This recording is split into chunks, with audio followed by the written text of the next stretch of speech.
Magandang araw po sa inyong lahat. Sa araw na ito ay mapapakinggan po natin ang buhay ng may 10 taong gulang na batang si Delfin. Isang batang may sama ng loob sa kanyang ama. Hindi sinabi ng kanyang inang si Aling Lora na makikipagkita sila sa kanyang ama. Ngunit habang nasa daan sila, ay bigla silang inagawan ng mga gamit at iniwan sila sa gitna ng madilim na baryo ng Hakbot. Dito nila makikita ang isang bahay na pag-aari ng mabait na mag-asawa. Ano ang matutuklasan niyang lihim sa bahay na yon? Magagawa pa kaya nilang makaalis sa baryo na yon? Magkikita pa kaya sila ng kanyang amang matagal niya nang kinamuhian? Sama-sama po nating pakinggan ang buhay at pakikipagsapalaran ng mag-inang nakituloy sa bahay ng mga aswang.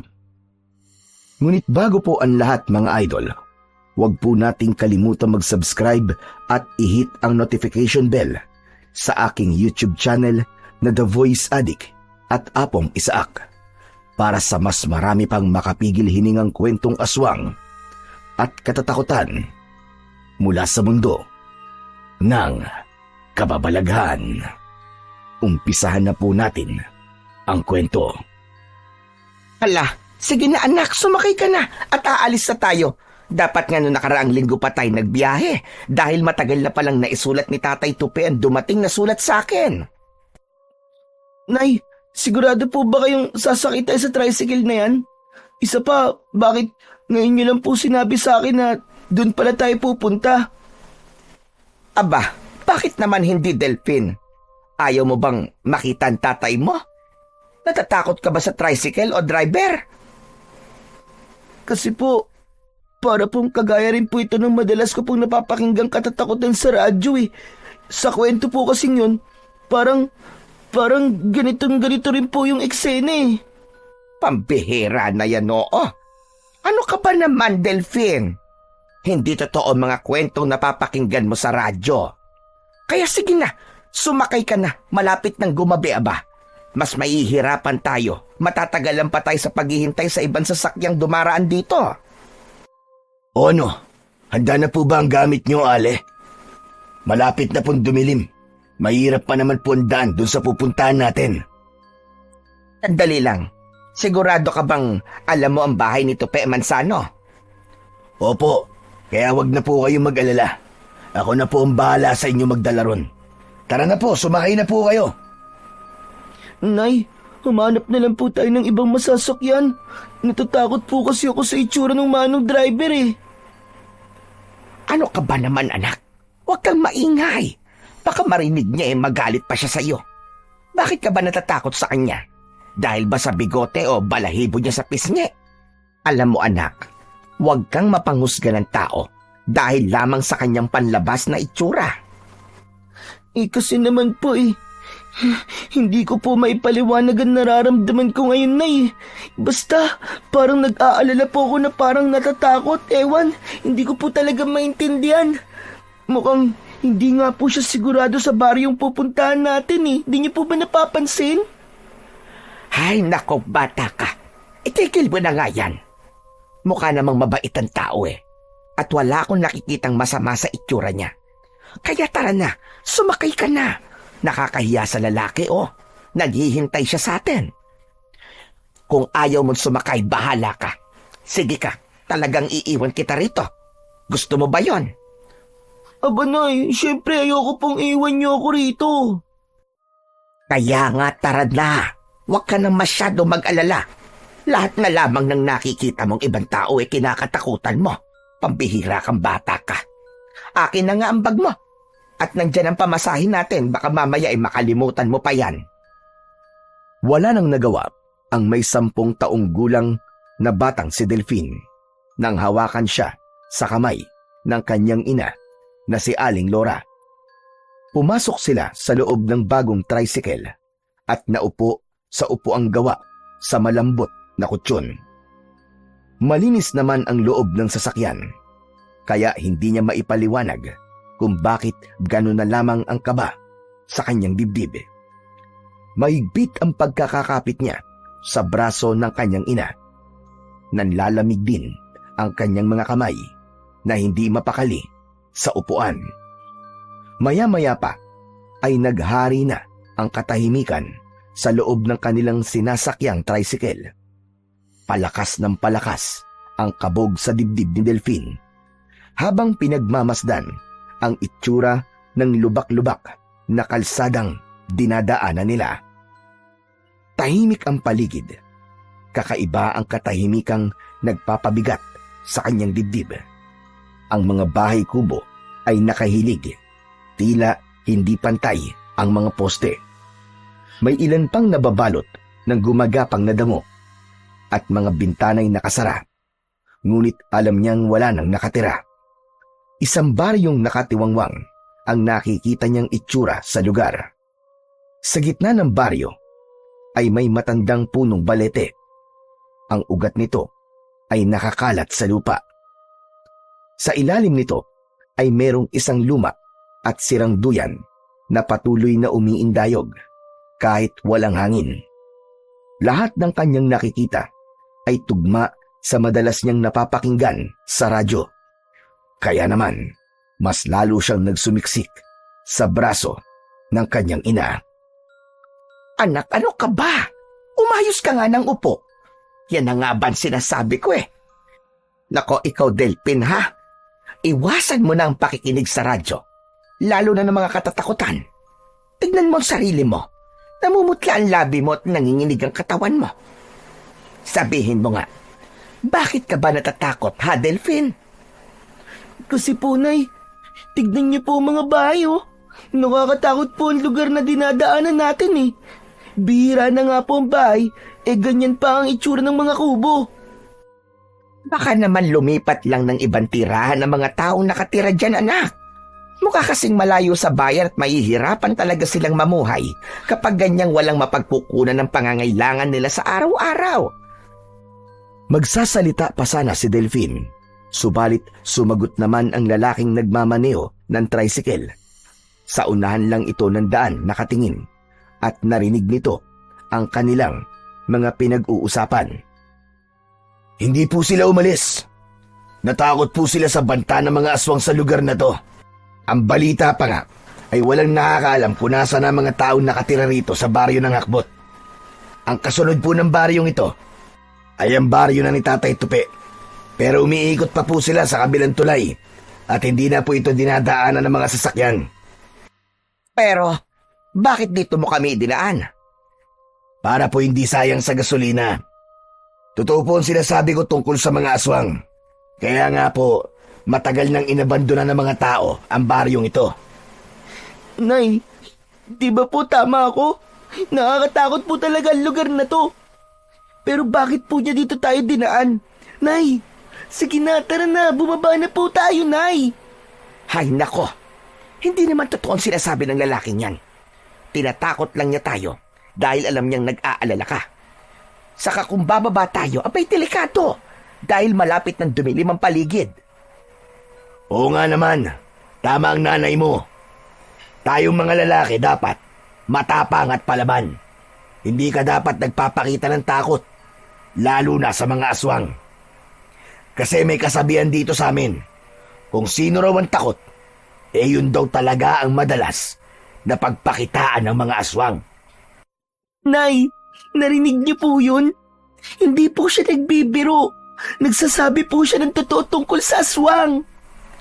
Sus, ikaw talagang bata ka. Tama na nga yung aswang-aswang na yan. Malayo pa ba tayo sa bahay ni Tatay Tupi? Tinatakot mo naman ng bata eh. Nako, hindi ko po ba nasabi sa inyo? Mamayang madaling araw pa po tayo makakarating sa bahay nila. Bali, parang renta po ang ginawa niyo sa tricycle ko kanina. Kung maghihintay pa po kasi kayo ng ibang masasakyan, aabutin po kayo ng siyam-siyam dahil hindi na po sila pumapasada dito. Ako lang po nagtsatsaga sa paghatid sa mga pasahero dito. Diyos ko naman! Bakit ngayon walang sinabi? Pambihira ka. Teka, bakit ba hindi sila pumapasok sa lugar na to? Mukha kasing masyadong liblib ang baryo na to. Tapos malalim pa mga bangin. Alam niyo po, takot po kasi ang mga pasahero sa holdapper na katulad ko. Pagkasabi ng lalaki nun, ay bigla nitong itinigil ang sasakyan sa bahagi ng kalsada na madilim na at maraming nagtataasang mga puno. Walang katao-tao sa bahaging yun. Sabay bunot ng kutsilyo sa bewang nito at itinutok yun sa kanila. Si Delphine, na hindi nakapagsalita, ay biglang nanginig sa takot habang titig na titig siya sa nandidilat na mga mata ng lalaking sa tingin niya ay edad na 25. Baba! Bumaba kayo ng tricycle! Iiwan niyo mga gamit niyo, pati na yung dala-dala mong bagali. Ano? Hindi mo mabibitiwan ng bag mo? O gusto mong patayin ko na lang kayo rito, ha? Huwag naman. Maawa naman po kayo sa amin ng anak ko, Manong. Huwag niyo kaming sasaktan. Ibibigay na po namin ang bag namin. Bilisan niyo! Wala kayong ititira at wala kayong dadaling gamit sa pagbaba niyo. Maawa naman po kayo sa amin.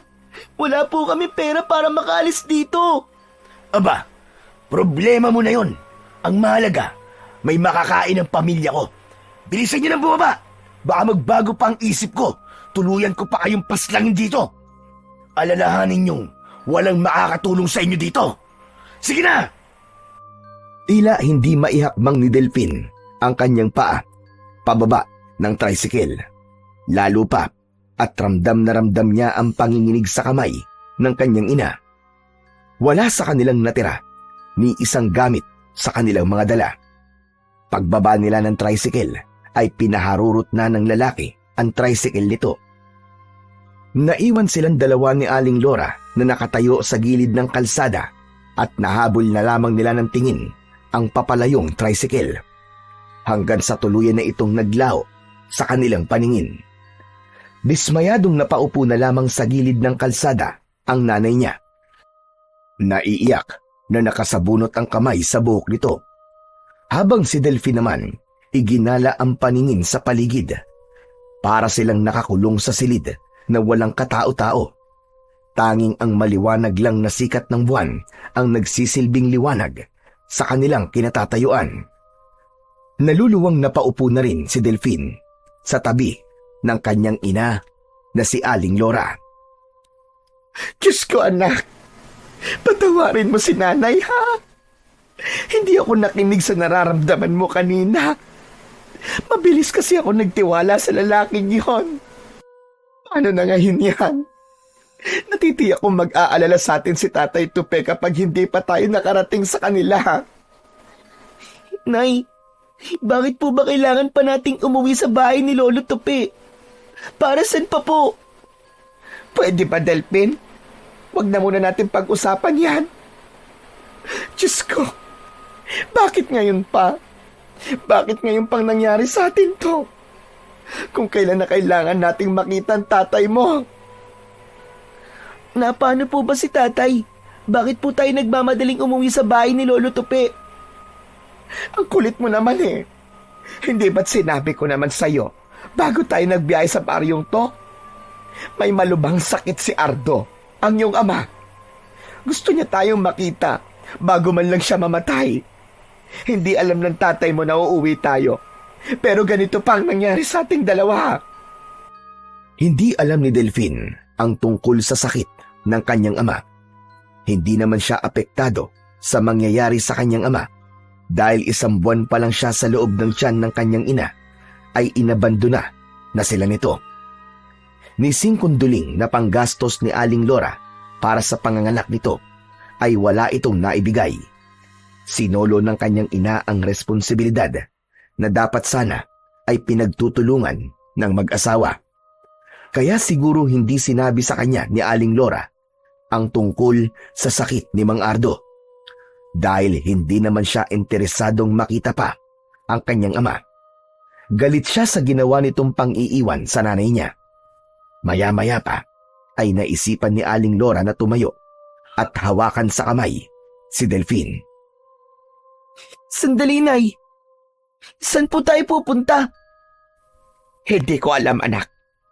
Pero baka may bahay rito na pwede nating maihingan ng tulong. Nay, Nakakatakot po talaga tong lugar na to. Ayos lang po sana kung araw tayo napunta rito eh. Pero kapag gabi na po, baka marami na pong mga aswang ang nakaabang sa atin dito, Nay. Baka kainin po tayo. Ay nako, Delphin, ano ka ba? Naiirita na ako sa kakasabi mo ng aswang. Tingnan mo tuloy ang nangyari sa atin. Bawasan mo nga muna, Delphin, ang pagiging matatakutin mo. Hindi na nakakatuwa. Hindi ako makapag-isip ng maayos. Hindi na sumagot si Delphin sa sinabing yun ng kanyang ina. Sa isip niya ay wala sila ngayon sa lugar na yun kung hindi nila pupuntahan ang kanyang ama. Nagsimula na silang bagtasin ang daan papunta sa dulo ng kalsada. Tila nabibingi si Delphin sa lakas ng kabog ng kanyang dibdib. Tahimik ang paligid ng mga sandaling yun. Tanging mga huni ng mga kuliglig lang ang naririnig nilang pumupuno sa katahimikan ng gabi. Ang bawat hakbang nila ay tila nakakadagdag sa kilabot na kanilang nararamdaman. Minsan ay napapalingon ang mag-ina sa hulihan ng kanilang daan na tila ba may nararamdaman silang mga nilalang na nakasunod sa kanila. Diyos ko, ano ba yan? Wala man lang akong makitang bahay rito. Ano kayang klaseng lugar ito? Bakit ganito? Nay, napakawalang puso naman po nung tricycle driver na yun. Sana po'y maparusahan siya ng Diyos sa ginawa po niya sa atin. At malakas po ang kutob kong marami na po siyang nabibiktima na katulad natin, Nay. Sana nga, anak. Sa tingin ko naman kaya niyang magtrabaho ng maayos. Pero mas pinili niyang maging masama. Hala, sige na. Bilisan na natin, Delphin, para makahingi tayo ng tulong sa mga nakatira rito. Halos kalad ka rin ni Aling Lora si Delphin sa kanilang paglalakad. Kulang na lang ay maiwan ang kanyang tsinelas sa bilis ng lakad nila. Maya-maya pa ay paliit ng paliit ang lapad ng kalsada. Parang wala na ang daan at nagmistulang putol ang mabatong kalsada. Saglit silang napatigil sa paglalakad dahil sa dulo ng daan ay nakita nilang nasa madilim na bahagi na sila ng kakahuyan. Tanging mga alitap-tap lang ang nasa mga puno at nagsisilbing liwanag ng lugar. Nay, hindi na po ito kalsada. Parang bundok pong pinagdalan sa atin. At nandito na po tayo sa kagubatan. Diyos ko, ano ba itong nangyayaring to? Panginoon, huwag niyo kaming pababayaan ng anak ko. Muling ipinagpatuloy ng mag-ina ang paglalakad ng walang tiyak na patutunguhan. Habang ang mga kabog sa dibdib ay hindi mawala-wala dahil sa labis na takot. Sa ilalim ng makulimlim na langit, tahimik na naglakad ang mag-ina papasok sa masukal na gubat. Tila nilalamon ng dilim ang bawat hakbang nila. Ang makakapal na sanga ng mga punong kahoy ay parang may sariling buhay na unti-unting nagsasara sa kanilang daraanan. Ang mga dahong tuyo sa ilalim ng mga paa nila ay lumilika ng nakakakilabot na kaluskos na animoy sumusunod sa kanila. Mas humigpit ang kapit ni Delphin sa kamay ng kanyang ina habang panay ang linga nila sa kanilang paligid. Habang lumalalim ang gabi, ang hangin ay dumadaloy na parang bulong ng hindi maipaliwanag na nilalang. Alam nilang wala na sila sa tabing kalsada, kundi nasa gitna na sila ng kagubatan. Sa bawat sulok ng gubat ay may matang tila nagmamasid. Sa gitna ng katahimikan ng paligid ay isang huni ang biglang umalingaw-ngaw na nagpahinto sa paglalakad ng mag-ina. Hindi yun tunog ng kilalang hayop, kundi isang ungol na tila uhaw sa laman. Humigpit ang hawak ni Aling Lora sa kamay ni Delphin. Pareho nilang alam na hindi na sila nag-iisa sa lugar na yon. Anak, kahit na anong mangyari, huwag kang bibitiw sa kamay ko. Naiintindihan mo ba, Delphin? Gawin mo ang lahat, anak, para makatakas tayo sa nilalang na nagtatago sa likod ng puno. Nay, paano po niyo nalamang may nilalang sa likod ng puno? Dahil sa anino niya, anak. Gawin mo ang lahat. Bilisan mo ang takbo! Hindi inalis ng mag-ina ang kanilang paningin sa punong pinagkukublian ng nilalang na nagtatago sa likod nun, habang ang kanilang mga hakbang ng paa ay paatras palayo sa puno. Ngunit biglang lumabas ang nilalang na yon mula sa nakakatakot na itsura. Ang katawan nito ay balot ng makapal at madungis na balahibo. Nakasayad sa lupa ang buntot nito at ang mga matang mapupula na kumikislap sa ilalim ng liwanag na buwan ay parang nagbabagang apoy na matalim kung makatingin. Tila lampasan ang tingin nito at nakikita nito ang tumitibok nilang puso. Ang mukha nito ay sa baboy ramo na ang pangil ay nakalitaw at tumutulo ang malapot na laway na may kasama pandugo, habang ang kalahating katawan nito ay katulad naman ng sa tao. Ngunit puno ng balahibo ang balat nito. Humuni ito na parang malakas na ungol. Masakit sa tenga na may kilabot na hatid sa kanilang pandinig. Dahan-dahan itong humakbang pasulong. Hindi naglalakad kundi gumagapang, habang ang mga kuko nito lumalagaslas sa lupang basa. Ang hininga nito'y mabigat, parang amoy na nabubulok na laman, at bawat takbang nito ay nagdadala ng malamig na hangin na tila tumatagos sa buto. Lumabas ang pakpak nito sa bumukan likod ng aswang. Sa likod nito ay ang pagaspas ng mga pakpak na hindi akma sa laki nito. Niyakap ni Aling Lora ang kanyang anak, halos mapiga sa higpit ng pagkakakapit, habang si Delphine ay nanginginig, ngunit nananatiling tahimik. Wala silang ibang maramdaman kundi takot. Takot na kailanman ay hindi pa nila naranasan. Lalo na nang biglang magsalita ang aswang na mukhang baboy ramo. Salamat. Dahil sa inyo ay meron na akong pagkain ngayon. At dalawa pa, uunahin ko ang bata. Matagal-tagal na rin akong hindi nakakatikim ng laman ng isang bata. Wag ang anak ko. Parang awa mo na. Ako na lang ang patayin mo. Patakasin mo na lamang ang anak ko. Nay, hindi po. Hindi ko po kayo iiwan dito, Nay. Kung mamamatay po kayo, ang mabuti pa, mamatay na rin po ako. Pareho ko kayong papatayin at wala na kayong magagawa. Walang ibang makakatulong sa inyo rito. Umangat sa lupa ang aswang na mukhang baboy ramo at agad itong lumipad papunta sa kanilang kinaroroonan. Ang tangi na lamang na nagawa ni Delphine ay hilahin ang kanyang ina papalayo sa nasabing aswang. Mabilis ang kanilang takbo habang pilit nilang tinatahak ang makapal na gubat.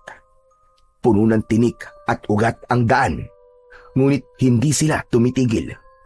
Dahil sa likuran nila, lumilipad at humahabol ang isang nilalang na kumikislap ang mga mata. Maingay ang pagaspas ng malaibo nitong pakpak sa impapawid. Umaalingaw-ngaw ang huni nito na nagpalipad naman sa mga ibong natutulog sa sanga ng mga puno ng kahoy. Habol ang hininga na parang hindi lumalapat ang kanilang mga paa sa lupa habang lumilinga sa paligid. Anak, dali! Dito tayo magtago sa halaman. Bilisan mo, Delphine! Baka makita niya tayo! Pero Nay, ang naririnig ko po sa radyo dati, malakas daw po ang pang-amoy ng mga aswang. Baka po makita rin po niya tayo dito, Nay, pag dito po tayo nagtago. Pero anak, saan naman tayo magtatago? Kailangan po makahanap tayo ng ilog para hindi po niya tayo masundan. Yung amoy po natin, Nay, yun po ang susundan niya. Diyos ko po, saan naman tayo hahanap ng ilog dito, anak? Sinikap ni Delphine na pakalmahin ang loob ni Aling Lora. Tila nawawala na sila ng pag-asang makakatakas pa sila sa kamay ng aswang na humahabol sa kanila.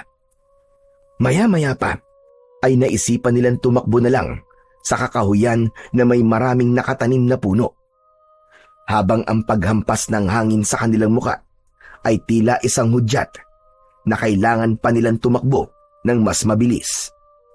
Nagulat si Delphine sa muli niyang paglingon sa kanilang likuran. Ay pasadsad na bumaba sa lupa ang aswang para sana dagitin ang kanyang ina.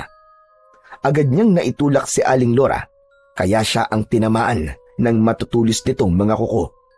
Bumaon yon sa kanyang braso at bumulwak ang dugo mula sa sugat niya. Mas lalong naging agresibo naman ang nilalang sa pagsugod sa kinaroroonan ni Delphine. Hindi kayo makakatakas sa akin. Huwag nyo na akong pahirapan. Wala naman kayong magagawa. Hindi na kayo makakaalis ng buhay sa baryong ito. Dahil hindi ko hahayaang malaman ng ibang tao ang tungkol sa akin. Humarang ang aswang sa unahan ng kanilang daan. Mabilis na bumangon si Aling Lora para lumapit sa anak. Nang maramdaman ni Delphine ang kanyang ina, ay muli silang tumakbo papalayo rito. Pero hindi na sila hinabol ng aswang. Nanatili itong nakatingin lang sa kanila. Para bang kampante itong mahuhuli silang mag-ina. Ilang sandali pa ay nakaramdam na ng pagod si Aling Lora. Kaya pansamantala ay nagpahinga sila sa ilalim ng puno. Habol ang hininga na walang gustong magsalita. Habang si Delphine ay patuloy na pinakikiramdaman ang paligid. Diyos ko, hindi ko sukat akalain na mangyayari sa atin to, anak. Panginoon, tulungan mo kami. Anak, hindi talaga tayo tinatantanan ng aswang na yun. Wala na po siya, Nay. Mukhang napagod na po siya sa pagsunod sa atin. Sana nga, Delphine, sana nga. Sana'y makaligtas tayo sa lugar na to.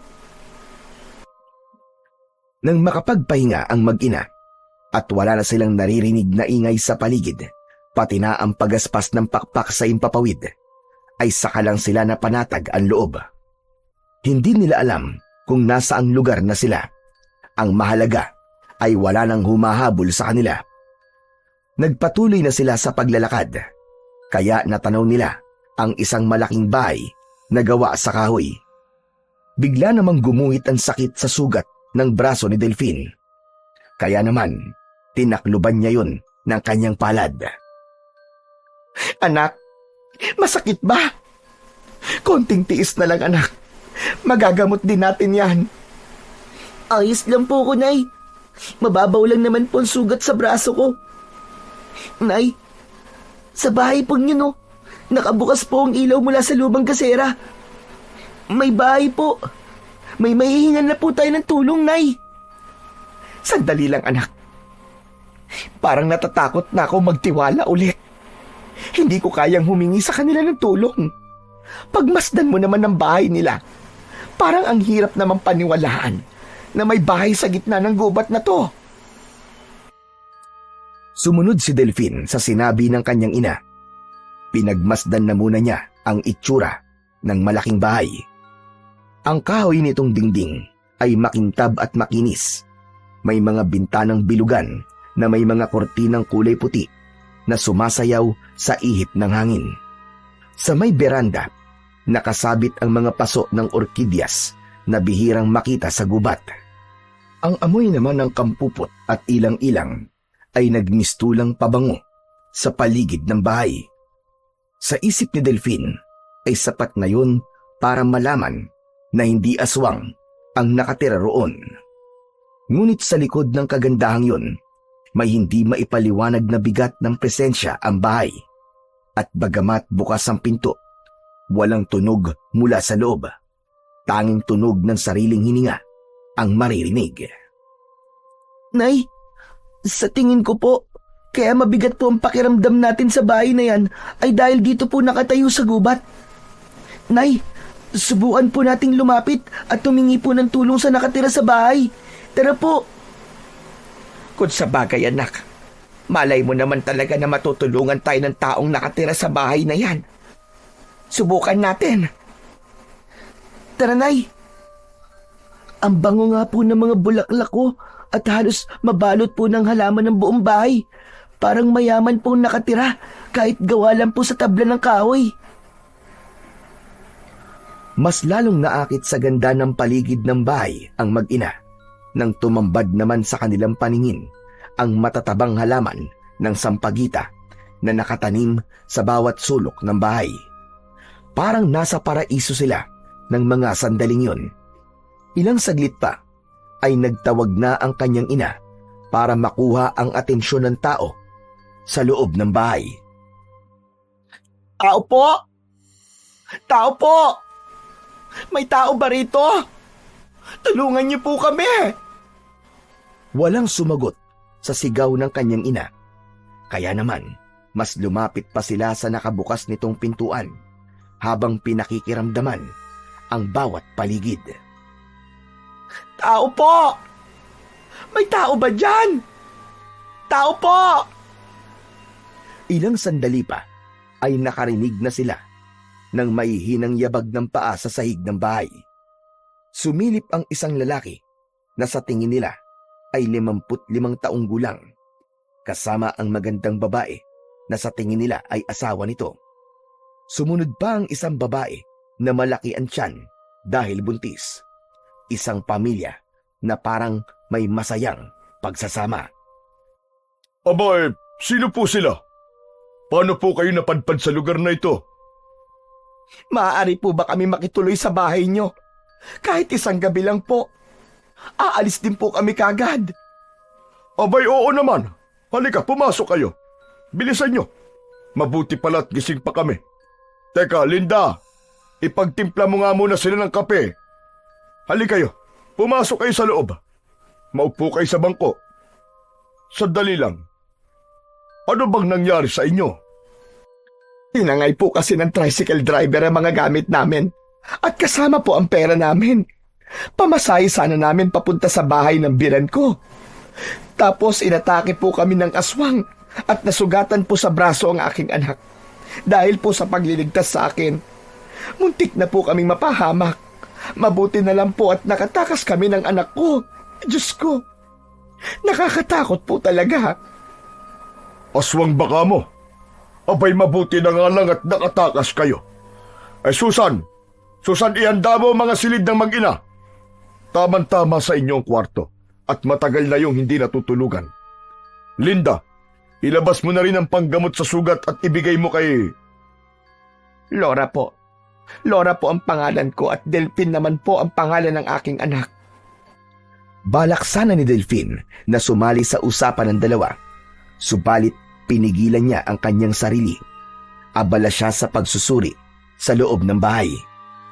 Ang sahig ay makintab at malamig sa paa. Nakasabit sa dingding ang mga antigong larawan. Ngunit ang mga mata ng taong nasa larawan ay sumusunod sa kanyang galaw. May malalaking bintana, ngunit laging nakasarado ang kurtina. Sa gitna naman ng sala, may antigong lamesa at sa ibabaw nito may mga garapong may laman na hindi malaman kung anong klase ng likido ang nasa loob. Nakalutang ang mga mata ng hayop na parabang sinasadyang i-display roon. Muling nabaling ang kanyang atensyon nang bumalik ang babaeng may dalang kape. Pati na ng gamot sa kanyang sugat. Nakangiti itong nakatingin sa muka ni Aling Laura na lumipat naman sa kanyang muka. Iniabot nito sa nanay niya ang gamot, saka inilapag ang 2 tasa ng kape sa ibabaw ng lamesa. Malapit sa mga garapon na may nakakadiring mga itsura. Itinabi niya ang pag-aalala sa mag-asawa dahil kung aswang ang mga taong kaharap, bakit may kasama ang mga ito na buntis? Sige na, inimin na muna ninyo ang kape at mukhang matagal kayong tumakbo. Halata ang pagod sa inyong mga mata eh. Pampagising ang kape, kaya maibabalik dito ang inyong lakas. Ikaw na rin, Laura, ang bahalang gumamot sa sugat ni Delphine. Marami pong salamat, Manong... Doming. Mandoming ang tawag nila sa akin dito. Si Linda ang asawa ko at manugang ko naman ang babaeng buntis kanina. Asawa siya ng panganay kong lalaki na naghahanap naman ng pagkain para kay Susan. Ganyan po talaga mga buntis. Walang pinipiling oras kung kailan nila gustong kumain. Maya-maya pa ay bumalik na si Susan at sinabi nitong nakahanda na ang kanilang higaan. Nagpaalam na rin itong matutulog at inaantok na ang babae. Ang asawa naman ni Mang Doming na si Aling Linda ay pumasok na rin sa kusina at magpapakain pa raw ito ng mga alagang baboy sa likod ng kanilang bahay. Kapag tapos na kayong uminom ng kape, maaari na kayo magpahinga ha. O sige na, kailangan ko na rin matulog. Isasara ko lamang ang mga bintana at pintuan at baka bigla na lamang sumalakay ang mga aswang na batakal. Tuluyan nang hindi nakatiis si Delphine nang marinig ang sinabi ni Mang Doming tungkol sa pangalan ng aswang na batakal. Mandoming? Batakal po pala ang tawag ninyo dito sa aswang na umatake po sa amin kanina? Tama ka, Delphine. Sila ang mga nilalang na may kakayahang magpalit-palit ng anyo. Kalahating baboy at kalahating katawan ng tao ang anyo nila. May kakayahan din silang lumipad, ngunit walang kakayahang lumipad ng mataas. Hanggang sa mga sanga lang sila ng puno, at may kakayahan din silang magpalipat-lipat sa kabilang puno sa pamamagitan ng paglukso. Madalas kaming guluhin ng aswang na batakal dahil sa kasama naming buntis. Kung ganun po pala, Mang Doming, hindi po kayo dapat nag-iiwan ng pintuang nakabukas. Oo nga, kaya nga natutuwa ko at dumating kayo kanina. Dahil kung hindi, baka nilapa na kami ng aswang dito sa loob ng pamamahay namin. Nakalimutan ng asawa kong isara ang pinto at nasa labas pa raw ang anak namin. Ganito siguro kapag tumatanda na, inaabot na ng pagkakamalimutin. O siya sige, magpahinga na kayo ha, at maaga pa kayong aalis bukas. Ang alam ko kasi, matagal nang walang pumapasok na sasakyan dito. Pero mabuti na rin yung magbabaka sakali kayo. Malay naman natin na may biglang dumating. Bumundol ang kaba sa dibdib ni Delphine dahil paano nga kung wala silang masakyan at kailangan pa nilang maglakad ng malayo para lamang makarating sa bahay ng kanyang ama. Kung may tricycle man silang masasakyan, wala naman silang ibabayad dahil walang natira sa kanila. Pagpasok nila sa loob ng kwarto, ay napansin ni Delphine na tahimik ang kanyang ina. Marahan nitong hinihilot ang binting may gasgas ng kahoy kanina. Saka lang naman niya naramdaman ang paghapdi ng kanyang sugat sa braso. Pinaupo siya ni Aling Lora sa tabi nito at sinimulan ng kanyang ina na gamutin ang kanyang sugat. Mabuti na lang talaga ay hindi malalim ang sugat na yon. Pasensya ka na anak ha, kung nangyari sa atin ang ganito. Nay, wag na po kayong humingi ng pasensya. Hindi naman po nyo alam na mangyayari sa atin to eh. Wala pong may gusto nito. Isa lang po talagang ikinakasama ng loob ko sa inyo, Nay. Yun ay hindi nyo sinabi sa akin na totoong dahilan ng pagpunta po natin sa baryo ni Tatay. Sa tricycle ko na po nalaman sa inyo eh, na doon po tayo pupunta. Ang buong akala ko po uuwi lamang tayo sa probinsya ni na Lolo at Lola. Pasensya ka na anak, kung inilihim ko sa iyo ha. Alam ko namang hindi ka sasama kung sinabi ko sa iyo ang totoo. Pero kahit na po, Nay, masakit po kasi sa akin ang ginawa ni Tatay sa inyo eh. Hindi ko po makakalimutan yun. Kung ako lang po ang tatanungin hindi na po natin kailangan makita si Tatay. Gano'n na ba talaga kalaki ang galit mo sa tatay mo ha anak? Kahit na anong mangyari, pagbali-balik ta rin man ang mundo, siya pa rin ang tatay mo at hindi yon magbabago. Matagal ko na siyang napatawad anak, at ngayon na kailangan niya tayo, hindi ko siya maaaring tikisin dahil may pinagsamahan din naman kami at ikaw ang bunga ng aming pagmamahalan. Kahit na ano pa pong sabihin niyo, Nay, hindi pa rin po ako natutuwang puntahan natin ang ama ko na umabando na sa akin. Ang pagtalikod po niya sa responsibilidad sa inyo ay pagtalikod na rin po niya sa akin. Pero wala na eh. Nandito na po tayo. Wala naman na po akong magagawa.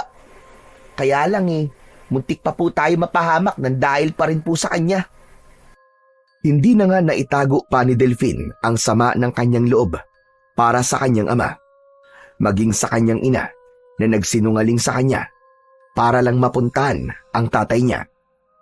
Hindi niya kayang makita ang ama, lalo pa at pakiramdam niya ay hindi naman siya gustong makita ng kanyang ama.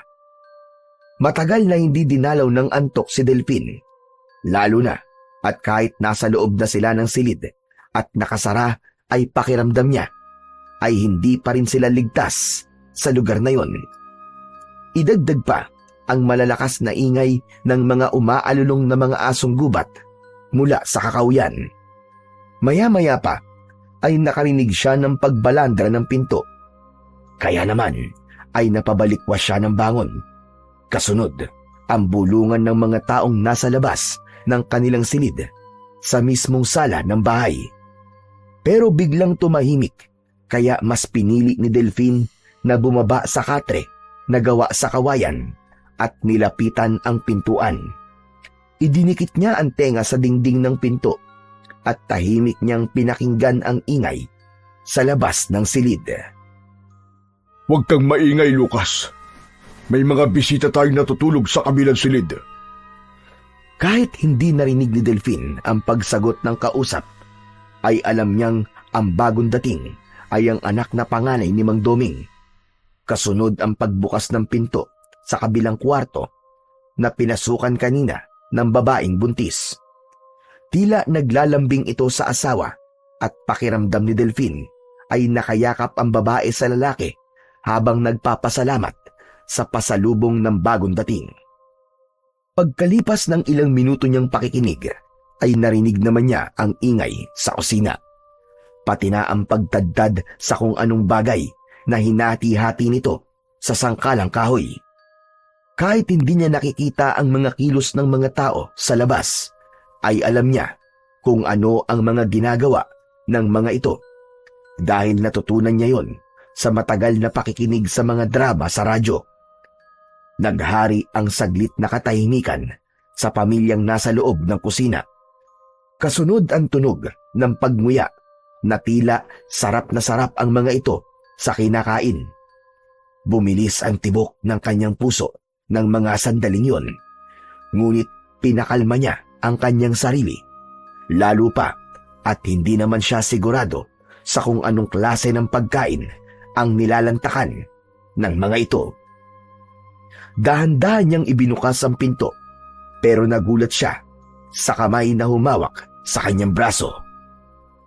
Wag anak, maling magmatsyag sa kanila dahil baka kung ano pa ang isipin nila. Nakikituloy lamang tayo dito anak, baka nakakalimutan mo. At wala tayong karapatang pakialaman ang kanilang mga ginagawa. Pero Nay, paano po kung mga aswang sila? Imposible yun anak, ano ka ba naman? Ayan ka na naman eh. Imposible yung sinasabi mo. Dahil hindi sila takot sa asin at bawang. Ang mga aswang ay takot sa asin, anak. Kaya halika na. Matulog na tayo. Mabuti na lang pala at naramdaman ko ang pagbangon mo kanina. Bumalik sa higaan si Delphine at isinantabi ang kanyang mga alalahanin. Naramdaman niya ang mga braso ng kanyang ina na nakayakap sa kanya. Nagsimula na itong bumalik sa tulog na parabang tiwalang-tiwala ito sa bahay na kanilang tinutuluyan. Kinabukasan ay bigla siyang nagising. Hindi alam ni Delphine kung anong oras silang nakatulog, pero narinig niya na may nagsisibak ng kahoy sa labas ng bahay. Bumangon si Delphine at kinabahan siya nang mapansin na wala na sa tabi ang kanyang ina na si Aling Lora. Mabilis siyang bumalikwas ng tayo, pero nawala rin ang takot niya nang pumasok si Aling Lora na may dalang isang basong kape at nilagang hinog na saging na saba. Sige na anak, kumain ka na at aalis na tayo. Binigyan ako ng pera ni Mang Doming. Gamitin daw nating pamasahe. Mabuti na lang. Saka na lang daw natin bayaran kapag nakarating na raw tayo sa bahay ng iyong ama. Ang bilin pa nga niya sa akin sa araw daw tayo pupunta rito. Naku, Nay, baka hindi na po tayo bumalik dito. Nakakatakot po talaga ang aswang na humabol sa atin kagabi. Hindi nga po natin alam kung may pumapasok pang sasakyan sa lugar na to. Huwag mo na ngang problemahin yan. Ang mahalaga, may laman ang tiyan natin bago tayo umalis. Kung sakaling wala talagang masasakyan, maglalakad na lamang tayo para makarating sa paradahan ng mga tricycle. Huwag nang masyadong negative ang isip mo, anak. Naglit silang natahimik nang pumasok sa loob ng silid si Mang Doming at ang asawa nito. Iniabot ni Aling Linda ang hawak nitong mga tinapay at sinabing baunin daw nila sa biyahe. Mag-iingat kayo. Marami talaga masasamang elementong nakatira rito. Nasanay na lamang kami sa pamumuhay rito dahil wala naman kaming ibang malilipatang lugar para gawing tirahan. Mang Doming, maraming salamat po talaga sa tulong nyo. At sa inyo rin po, Aling Linda. Naku, walang anuman yun. Marami na rin na nakituloy sa bahay namin at kahit papano ay ligtas naman silang nakauwi. Sa katunayan, si Susan ay anak siya ng mag-asawa na minsan na rin naming natulungan. Meron din kaming tinulungang lalaki na hindi naman namin kilala. Tapos may akalain mong pagbalik dito, akala namin ay magpapasalamat, yung pala pagbabantaan pa mga buhay namin. Grabing lalaking yun, sobrang nakakalungkot ang ginawa niya. Tapos yun, syempre kumilos kami, pero nakatakas siya. Pero naiwan naman ang mahalagang gamit niya. Pambihira, sobra naman po yun. Huwag na lang po kayo basta-basta magtitiwala sa mga taong tinutulungan nyo, Mang Doming. Pero may maganda naman pong nangyari sa inyo at nakatagpo ng pag-ibig ang anak nyo. Sige na, at lalabas na muna kami para makakain kayo ng maayos. Mabuti na lang at lumabas na ang mag-asawa sa kanilang kwarto. Kaya nasabi ni Delphine sa ina na kanina pa siyang nakakaramdam ng pananakit ng tiyan at balak niyang magbawas. Kaya naman nagmamadali ang mag-ina na lumabas ng silid at hinanap si Mang Doming para magsabi kung nasaan ang palikuran ng mga ito. Nakita nilang nakaupo ang mag-asawa sa balkonahe. Naku, ganun ba? Malayo pa naman ang palikuran namin dito sa bahay. Doon pa, yun, sa dulo ng daan, sa may malapit sa ilog. Madali lang naman masumpungan yun, dahil malapit lang ang ilog dito. Ang ibig niyo pong sabihin, sa ilog po kayo dumudumi? Naku hindi. May palikuran talaga kami roon. Isang maliit na kubo na gawa sa kawayan. Ayaw kasi ni Linda ang amoy ng palikuran. Madalas na bumabalik ang kanyang sikmura. Nasusuka. O sige na, pumunta na kayo mag-ina sa ilog at baka dito ka pa magkalat. Nay, ako na lang po pupunta sa ilog.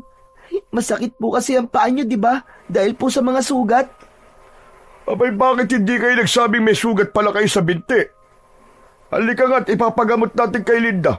O sige na, Delphine, ikaw na lang ang maghanap sa ilog, ah. Wag na wag kang lalayo. Marami nagkalat na sa gubat. Opo, ako na pong bahala, Mang Doming. Salamat po. Nahabol na lamang ng tingin ni Delphine ang papalayong si Mang Doming at Aling Lora hanggang sa makapasok ang mga ito sa loob ng bahay ng matanda. Muli niyang inilinga ang kanyang paningin sa daan na itinuro sa kanya ni Mang Doming. Habang napapatingala siya sa matataas na puno, pati na sa malalagong dahon ng mga kawayan. Idagdag pa ang mga halamang sampagita na maraming bulaklak sa sanga. Pero ilang minuto na siyang naglalakad sa masukal na daan ay wala pa rin siyang matagpo ang ilog. Umurong na rin ang nararamdaman niyang tawag ng kalikasan at inabala ang kanyang sarili sa pagmamasid sa paligid. Hanggang sa makita niya ang isang malawak na palayan. Marami ang mga taong nag-aani ng palay. Ang buong akala niya ay walang mga taong nakatira sa lugar na yon. Ngunit isa lang ang napansin niya. Hindi mga nagsasalita ang mga tao. Tumigil lang ang mga ito sa paggapas ng palay at matalim ang tingin na napatitig sa kanyang muka na parabang lampasan ang mga tingin nito. Dala ng takot ay napaatras siya ng hakbang at napatakbong papalayo sa lugar na yon. Hindi umalis ang mga tao sa bukid. Pinabayaan lang siya na tumakbong papalayo. Hindi nagtagal ay narinig niya ang lagaslas ng tubig sa ilog. Ngunit wala naman siyang nakitang kubo. Pambihira! Ano bang klaseng lugar to? Kailangan na naming umalis ni nanay. Iba na talaga ang kutob ko sa lugar na to. Hindi na sinubukang hanapin ni Delphine ang kubong sinasabi ni Mang Doming. Sa halip ay nagmamadali na siyang bumalik sa bahay ng matanda. Kaya sa pagmamadali niya ay bigla siyang natisod sa sementadong sirang pader na parang pinagbahayan. Natatakloban yun ng mga dayami ng palay na tila may itinatago sa ilalim. Dala ng kanyang kuryosidad ay tinanggal niya ang mga dayaming nakataklob sa lugar na yon. Nalantad sa kanyang paningin ang malaking krus na gawa sa semento. Mas binilisan niya ang pagtanggal sa bahaging yon at napag-alaman niyang parang isang dating simbahan yon. Sirang simbahan na kusang inabandona sa lugar na yon. Pero ang mas umagaw sa kanyang paningin ay ang maliit na palakol sa gilid nun. May nakaukit na lengguwahe ron na hindi niya maintindihan. Kinuha niya ang palakol na halos kasinliit lamang ng braso niya. Magaan at pwedeng isuksok sa kanyang bewang dahil sa magandang itsura ng palakol. Natukso siyang kunin yon. Saktong pagtago niya ng palakol ay narinig naman niya ang boses ni Mang Doming kasama ang mga lalaking nakita niya sa bukid. Hindi ito lumalapit sa kanya. Hindi niya alam na sumunod sa kanya si Mang Doming. Delphine, nahanap mo ba ang kubong sinasabi ko? Akala ko ba'y nadudumi ka? Halika at sasamahan na kita. Pabalik na nga po sana ako, Mang Doming eh. Kaya alam po, may nakita po ako sa bahagin to. Biglang naisip ni Delphine na wag na lang sabihin kay Mang Doming ang tungkol sa palakol. Kaya nagbago siya ng paksa ng usapan at muling ibinaling ang tingin sa sementadong krus ng simbahan. Kahit naiilang siya sa klase ng tingin ng mga kasama ni Mang Doming. Dahil nakatanaw lang ang mga ito, ilang dipa ang layo sa kanyang kinatatayuan. Tila hindi lumalapit ang mga ito sa kwadradong bahaging yon. Mang Doming, halika po. Tignan niyo po to, oh. May nakita ko. Hindi kami nagpupunta dyan. Huwag ka dyan. Maraming ahas sa bahaging yan. Pagkasabi ni Mang Doming tungkol sa ahas, ay biglang napatalon sa takot si Delphine at kagad na tumakbo pabalik sa bahay. Iniwan niya ang mga kalalakihang kasama ni Mang Doming. Naramdaman din niya ang paghabol ng tingin ng mga ito sa kanya. Kaya lang ay bigla siyang napatigil sa kanyang paglalakad. Tila naliligaw siya at hindi niya na alam o maalala ang daan pabalik. Ano ba, Delphine? Pabira ka naman, oo. Parang ahas lang, inatakot ka na. Tuloy yan. Yan ang napapala mo. Naligaw ka tuloy. Ay, nako. Nakakainis. Sana pala nagpasama na lang ako kay Mang Doming pauwi. Kung bakit naman kasi natakot ako sa mga lalaking hindi nagsasalita eh. Sinubukan ni Delphine na maglakad pa hanggang sa dulo ng kakawyan, ngunit para lamang siyang lumalayo sa bahay ng matanda. Natatakot siya na baka tuluyan siyang hindi makauwi at hanapin siya ng kanyang ina. Hindi niya alam kung bakit naisip niyang iwanan si Aling Lora. Sana ay isinama niya ang nanay niya nang sa ganun ay hindi siya nag-aalala sa kalagayan nito. Bigla niyang naramdaman ang takot. Parang may mali sa lugar na yon. Maya-maya pa ay narinig niya ang malakas na boses ng matandang lalaki. Takot na takot ito at halata ang galit sa tinig. Tulong! Tulungan niyo ako! Tulong! Sinundan ni Delphine ang boses na yon ng matandang lalaki at nagulat siyang nakasabit ito sa malaking puno. Nakakulong ito sa kulungang gawa sa bilog na kahoy. Hugis kwadrado yun at kita niyang may sugat ang katawan ng matanda. Halos abot niya ang kulungang nakasabit sa ilalim ng puno. Bukod sa matanda, ay marami pang mga tao ang nakakulong sa kulungang yun. Ang iba ay nangihina at ang iba naman ay mukhang patay na. Nagulat siya nang bigla siyang hawakan sa braso ng matandang nakakulong sa kulungang kahoy. Kaya naman, malakas siyang napasigaw. Wag! Huwag kang sumigaw! Baka marinig ka nila! Buksan mo to, bilisan mo! Buksan mo kulungan, nakikiusap ako sa'yo! Tulungan mo ako makatakas! Kakainin nila ako! Bakit po? Sino pong kakain po sa inyo? Tsaka, bakit po kayo nakakulong dyan? Bata, maawa ka naman sa'kin. Pakawalan mo ko dito, sige na't nakikiusap ako sa'yo. Papatayin nila ako. Ikaw din! Papatayin ka din nila! Papatayin ka din nila! Kaya nakikiusap ako sa'yo. Pakawalan mo ko rito. Kailangan kong mahanap ang sandata na magbibigay ng lunas sa sakit ng anak ko. Pero ikinulong nila ako rito. Kaya sige na, nakikiusap ako. Bitiwan niyo po ang braso ko! Nasasaktan po ako, Aray! Bitiwan niyo po ako! Mas bumaon ang kuko ng matanda sa braso niya. Kaya naman ang hapdi ng sugat ay naging dahilan ng muli niyang pagsigaw. Pero iniharang ng matanda ang palad nito sa bibig niya habang nakalusot ang kamay nito sa pagitan ng mga bilog na kahoy. Habang ang kulungan ay idinuduyan ng hangin na parabang mga bunga ng puno ng mangga. Bumilis ang tibok ng kanyang puso pagkatapos niyang marinig mula sa matanda na papatayin siya ng mga taong nasa lugar na yon. Ngunit nahihirapan siyang maniwala dahil mabait ang pakikitungo sa kanila ng pamilya ni Mang Doming at umaasa siyang baka ibang tao ang sinasabi nitong papatay sa matanda. Pero dala ng awa niya sa matanda ay kinuha niya ang maliit na palakol sa kanyang bewang at tangka na sana niyang tatanggalin ang lubid na nakatali roon. Ngunit nagulat naman siya sa boses ni Mang Doming at bago siya humarap sa lalaki ay nagawa na niyang maisuksok pabalik ang palakol sa kanyang bewang. Delfin! Delfin, anong ginagawa mo rito? Lumayo ka dyan! Delikado ang taong yan!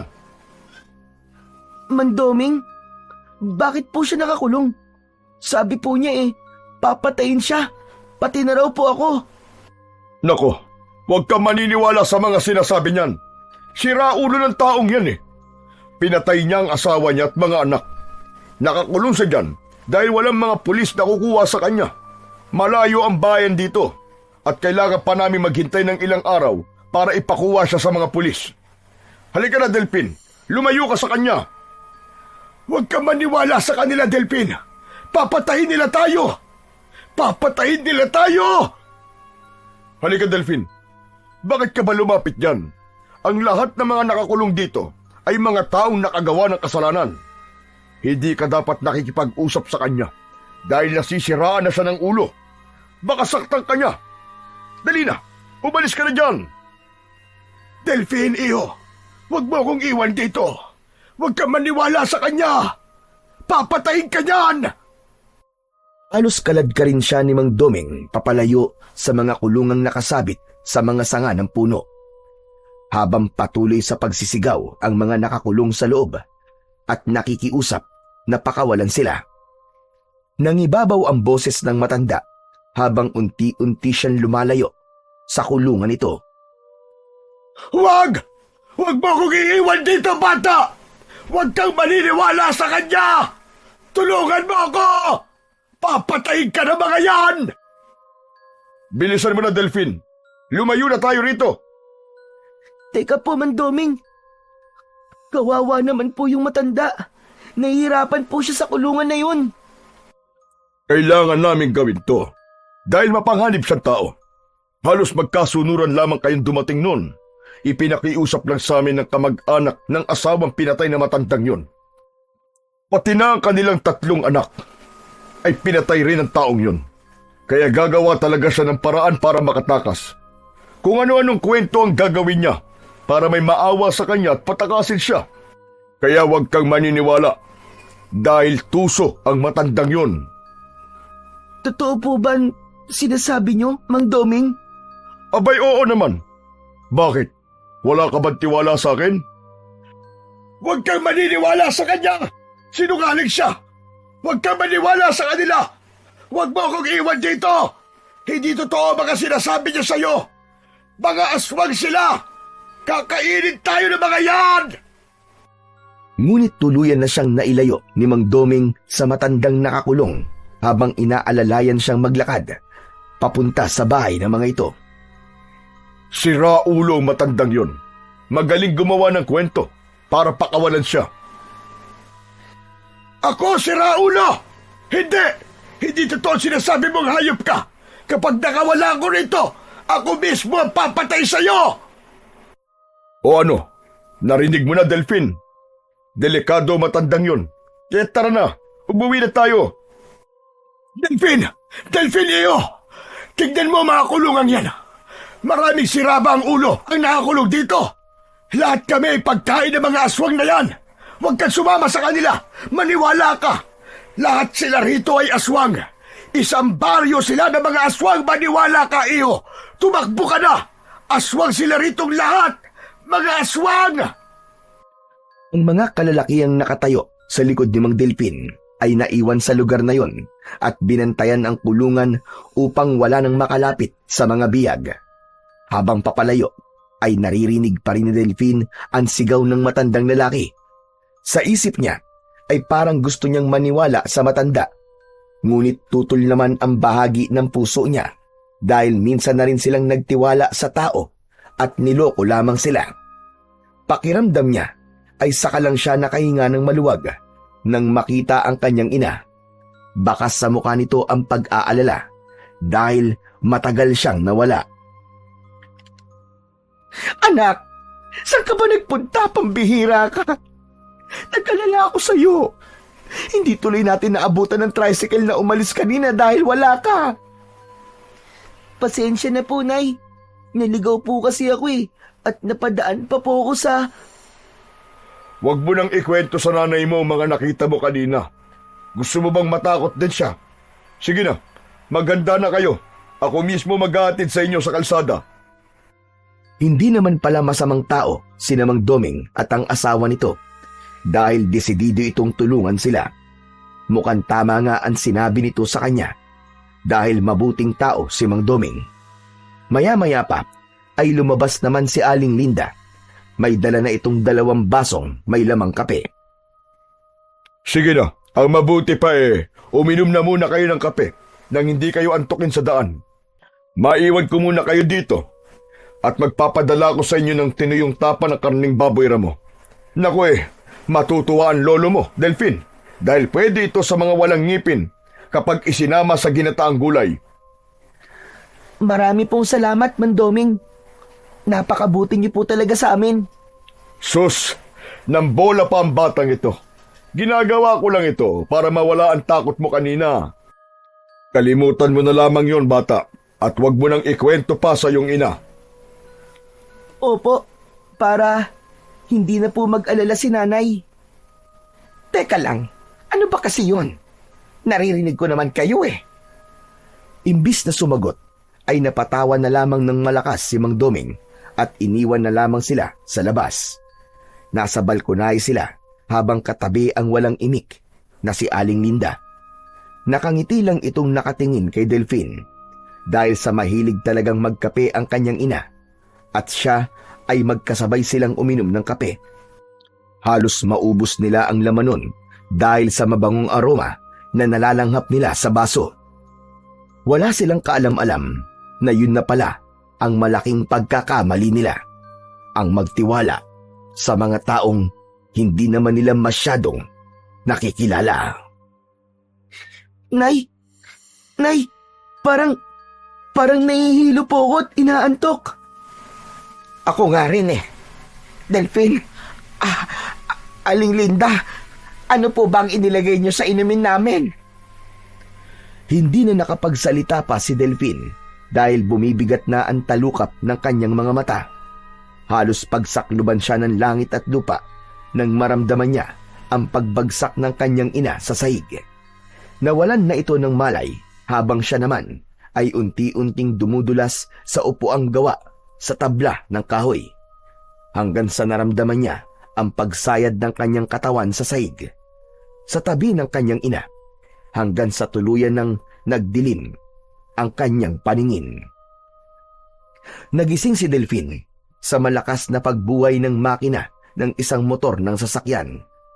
Tunog yun ng tricycle. Kaya naman, agad siyang nagmulat ng mga mata. Tahimik ang silid, ngunit bahagyang madilim dahil sa malamlam na liwanag ng ilaw mula sa lumang gasera. Mabaho ang silid, amoy nabubulok na karne. Pakiramdam niya'y malamig ang sahig na kahoy sa kanyang pisngi. At sa pagtangkang igalaw ang mga kamay, doon niya naramdaman ang magaspang na lubid na nakagapos sa dalawa niyang mga kamay sa likod. Nanginginig ang kanyang katawan, di dahil sa lamig, kundi sa di maipaliwanag na takot. Sinusubukan niyang ipako ang tingin sa paligid. Isang maliit na lamesa ang nakatayo sa gitna. Sa gilid naman ay may kortinang bahagyang gumagalaw pa dahil sa ihip ng hangin. At ang pinto, bahagyang nakasiwang. Bumundol ang kaba sa kanyang dibdib nang makitang wala ring malay ang kanyang ina na si Aling Lora. Gumapang siya papalapit dito at naramdaman niya ang pagtama ng talim sa kanyang bewang. Yun ang palakol na nakuha niya sa sirang simbahan. Nay! Nay! Nay, gumising ka! Nay! Hindi gumagalaw ang kanyang ina. Payapa itong natutulog habang nakasandal sa dingding. Sinubukan niyang hawakan ang maliit na palakol sa kanyang bewang at naramdaman niyang tila umiinit ang bagay na yon. Lalo na nang nahawakan niya ang puluhan nitong nababalot ng gomang kulay pula. Bigla rin niyang naalala ang sinasabi sa kanya ng matandang nakakulong kanina. Diyos ko! Totoo ang sinasabi ng matanda. Masamang tao ang pamilya ni naman Doming. Mga aswang nga sila. Kailangan kong kumilos. Ililigtas ko si nanay at ang mga biyag. Hindi maipaliwanag ni Delphine kung paanong nawala ang takot niyang putulin ang gapos sa kanyang mga kamay. Nagawa niyang maalis yun nang walang kahirap-hirap. Saktong natanggal niya ang tali, ang pagbukas naman ng pinto. Pumasok ang liwanag mula sa labas dahil sa liwanag ng bilog na buwan. Halos manlaki ang kanyang mga mata nang makilala niya ang lalaking pumasok sa kanilang silid. Nagkunwari siyang nakagapos pa rin ang kanyang mga kamay sa likod, habang ang palakol ay mahigpit niyang hinahawakan na nakatago naman sa ilalim ng kanyang damit. Hayop ka! Ikaw pala ang anak ni Mandoming! Niloko niyo kami! Mga demonyo kayo! Pumasok na rin si Mang Doming at Aling Linda, habang si Susan ay nakatingin lang sa kanila.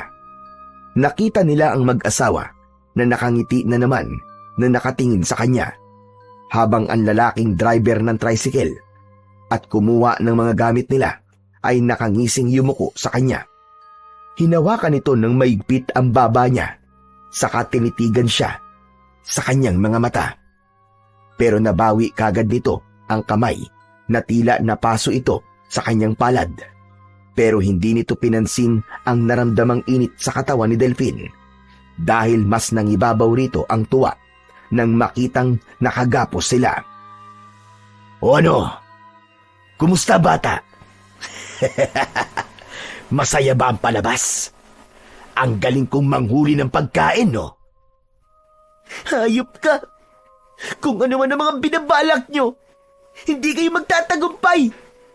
Dahil sa oras na makawala ko rito, yun na ang magiging katapusan nyo. Mga demonyo kayo! Wala ka ng pag-asang makatakas pa rito. Dahil mamaya lang, pagpepiestahan na namin ang mga laman loob nyo. Pati na ang mga puso nyo ay bibigay ko sa asawa ko para lumakas ang anak namin sa loob ng tiyan niya. Huwag ka magsalita ng tapos! Dahil ito ang tandaan mo. Sa oras na magkaharap tayo, ako mismo ang pupugod sa mga ulo niyong lahat! Aba, mukhang matapang ka na ngayon na. Samantalang nung sakay ka ng tricycle ko, ay kulang na lang ay maihi ka sa salawal mo dahil sa takot. Sa palagay mo ba, ay makakaalis pa kayong mag-ina sa bahay na to? Nagkakamali ka. Dahil dito na kayo malilibing, kasama ng mga taong nakatira sa baryong na daanan natin. Saka ito tumayo habang humahalakhak ng tawa. Si Mang Doming naman ay tila isang halimaw na nakangisi sa kanya. Para bang sinasabi nitong nahulog sila sa bitag nito. Nakuyom niya ang kanyang kamao sa ilalim ng kanyang damit. Habol niya ng tingin ang papalabas na mag-anak sa kwartong yun. Saka siya nagkaroon ng pagkakataon na lumapit sa kanyang ina na wala pa ring malay habang nakasandal sa dingding. Pero nagulat siya sa biglang pag-angat niya sa sahig na parabang may malakas na puwersang humila sa kanya patayo. Nakita niya ang palakol na binalot ng kulay asul na liwanag. Hala! Ano to? Bakit nagliliwanag ang palakol na to? Mula sa palakol ay kumalat ang liwanag at tinumbok ang taling nakagapos sa kamay ni Aling Lora. Nanlalaki ang kanyang mga matang napatingin siya sa kanyang inang kinakalagan ng tali ng malakas na liwanag. At bumalot yon sa buong ulo ni Aling Lora hanggang sa gumalaw ang katawan nito at nagising. Delphine? Delphine, anak! Anong nangyayari? Nay, huwag po kayong maingay. Ikinulong po tayo dito ni Mandoming at anak po niya yung tricycle driver na sinakyan po natin. Nay, modus po nila ang kunwaring magtatangay sa mga gamit ng pasahero nila pero ang totoo, plano po nila ito para gawin po tayong pagkain, Nay. Teka, sandali lang, naguguluhan ako. Hindi kita maintindihan, anak. Ano ba yun? Sabihin mo nga sa akin ang totoo, Delphine. Nay, mga aswang po sila. Aswang po mga taong nakatira sa bahay na to. Maging sa buong baryo, Nay. Isang baryo po sila na halos mga aswang po. Kailangan po natin tumakas.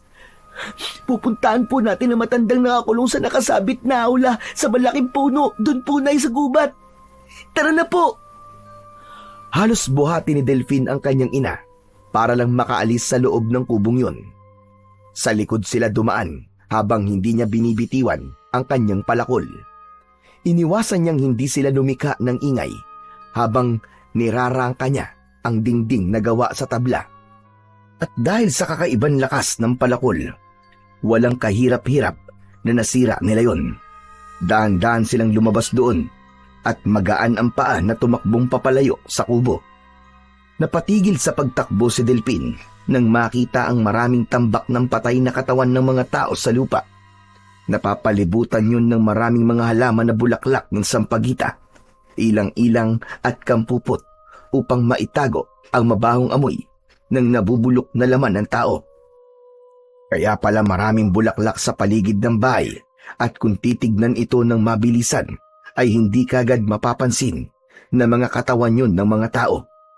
Bukod pa ron, kasamang naaagnas ang mga gamit ng may-ari ng mga katawan ng biktima. Katulad nilang nabiktima mula sa malalayong lugar. Sa kanila ipinagpatuloy ang pagtakbo papunta sa lugar kung saan niya nakita ang kulungan. Nagtago sila sa makapal na halamang sampagita dahil nakita niyang may mga nakabantay sa mga kulungan. Yun ang mga lalaking nagpaiwan kanina. Ngunit hindi na ito mga mukhang tao, kundi sila ng ganap na aswang na batakal. Taong baboy ramo na may mapupulang mga mata. Dito lang po kayo, Nay, ha? Kailangan ko pong iligtas sa mga biyag kasama ang matandang nakausap ko kanina. Ano ka mo? Pero anak, marami sila, hindi mo kakayanin. Baka mapahama ka lang sa gagawin mo. Tumakas na lang tayo. Nay, Mamamatay po tayo rito kung hindi tayo lalaban. Mga aswang po sila at tanda silang pumatay ng tao para lang mabuhay. Pero matandang nakakulong po sa kulungan na yun. Mamamatay siya, Nay. Sigurado yun. Hindi na hinintay pa ni Delphine na magsalita ulit ang kanyang ina. Agad siyang nagpakita sa mga halimaw na nakatayo sa ilalim ng puno. May tiwala siyang hindi siya pababayaan ng Diyos at ng sandatang may taglay na kapangyarihan. Sa pagtaas niya ng palakol sa ere ay nagulat siyang biglang humaba ang hawakan nun. Dinig na dinig niya ang paglagablab ng malaapoy na liwanag sa kanyang sandata. Kaagad na sumugod kay Delphine ang mga aswang batakal at nagawa naman niyang iwasan ang unang pag-atake ng mga ito gamit ang mahahabang mga kuko. Isang malakas na pagpalo sa katawan ang ginawa niya at tinamaan ito ng talim ng palakol sa leeg. Sa sobrang talas ng kanyang armas ay tumalsik ang napugot na ulo ng aswang at nasunog ang buong katawan. Nagising ang matandang biyag, samantalang ang iba pang mga nakakulong ay hindi na mga gumagalaw. Sige! Sumugod lang kayo! At mararanasan nyo rin ang sakit kung paano mamatay ng walang kalaban-laban!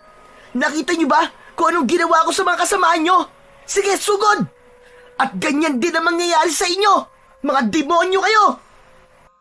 Napaatras ang mga aswang batakal papalayo kay Delphine. Ngunit wala siyang balak na pakawalan ng mga aswang batakal dahil alam niyang magsusumbong ang mga ito kay Mang Doming.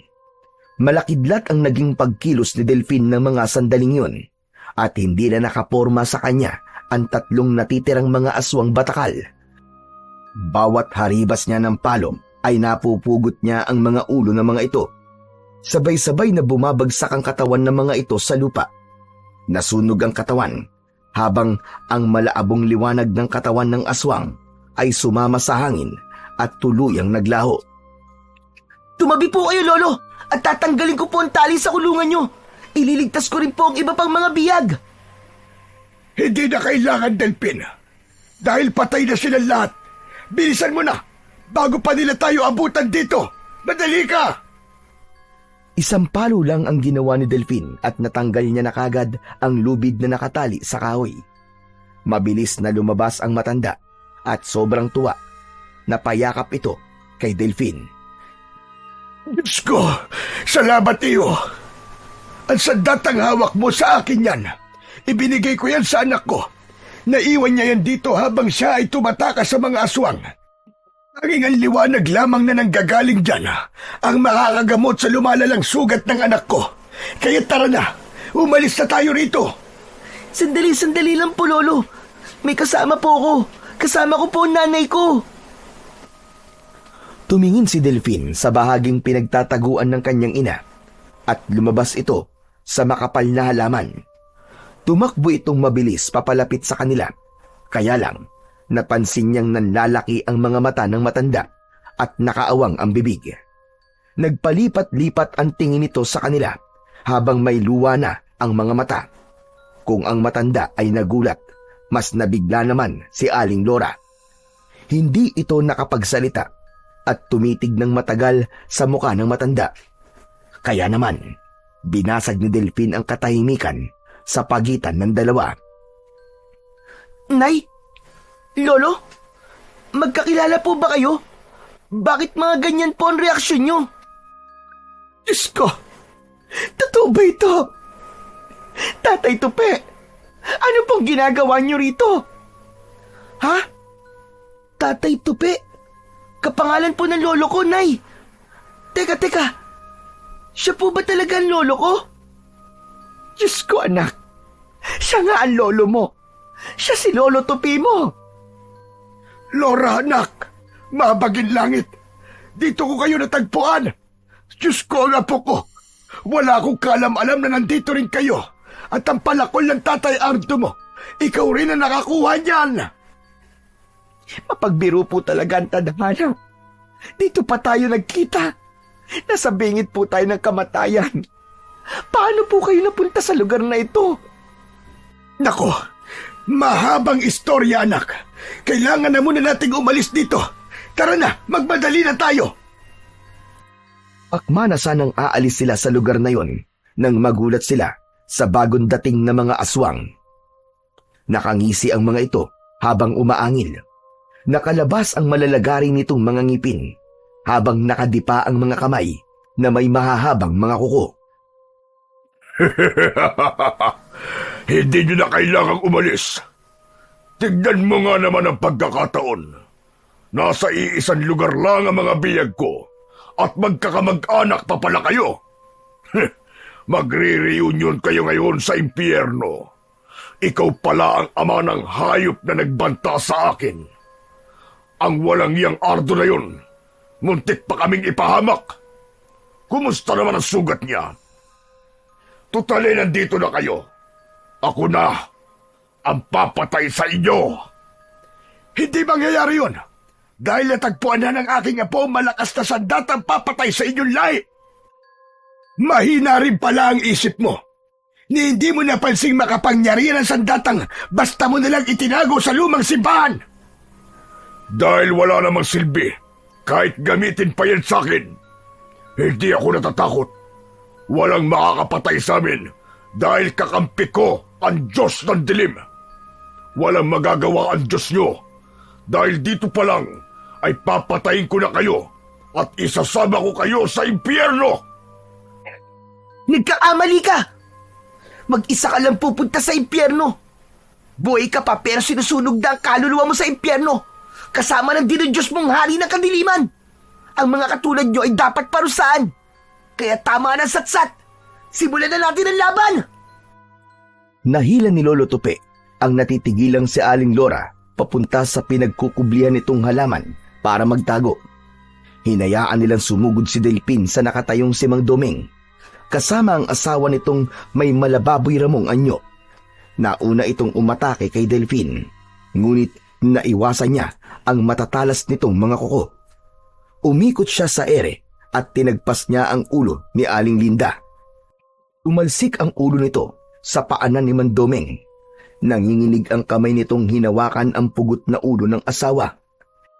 Pero bago pa nito mahawakan ang buhok nito, ay natunaw na yon dahil sa bumalot na apoy sa ulo nito. Hindi! Hindi! Magbabayad kang bata ka! Papatayin kita! Pinatay mo ang asawa ko!